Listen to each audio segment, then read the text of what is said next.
Hello viewers, আসসালামু আলাইকুম। আমি মোহাম্মদ হারুনুর রশিদ, পরিচালক হারুন সাইড মিশন কেয়ার। আজ আমি আপনাদের সামনে যে কারণে দাঁড়িয়েছি তা হচ্ছে রবীন্দ্রনাথের উপন্যাস। আপনারা হয়তো বোর্ডে অলরেডি দেখেছেন যে আমি লিখে রেখেছি রবীন্দ্রনাথের উপন্যাস। হ্যাঁ বন্ধুরা, আজকে আমরা রবীন্দ্রনাথের উপন্যাস শিখব একটি মাত্র লাইনে। রবীন্দ্রনাথ তার জীবদ্দশায় রচনা করেছেন মাত্র 12টি উপন্যাস। আর এই 12টি উপন্যাস আমরা একটা মাত্র সেন্টেন্স দিয়ে মনে রাখতে পারবো। আমি সেই সেন্টেন্সটা আপনাদের সুবিধার জন্য লিখে দিচ্ছি। সেটি হচ্ছে, মাগো সেজ বউরা, মাগো সেজ বউরা, দুই চারজন মিলে, দুই চারজন মিলে চতুর চোখে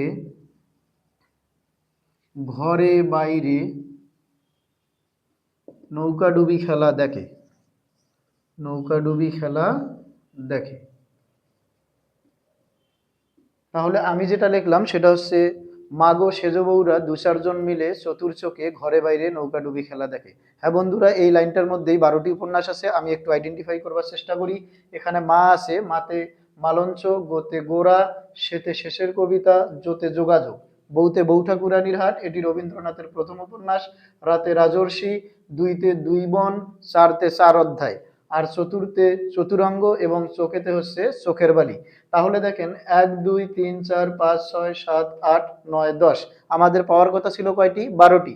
আরো দুইটি আছে, একটা হচ্ছে ঘরে বাইরে এবং আর একটা হচ্ছে নৌকাডুবি।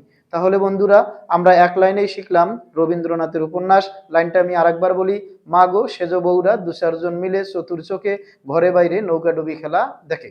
ভিডিওটি দেখবার জন্য ধন্যবাদ। আসসালামু আলাইকুম।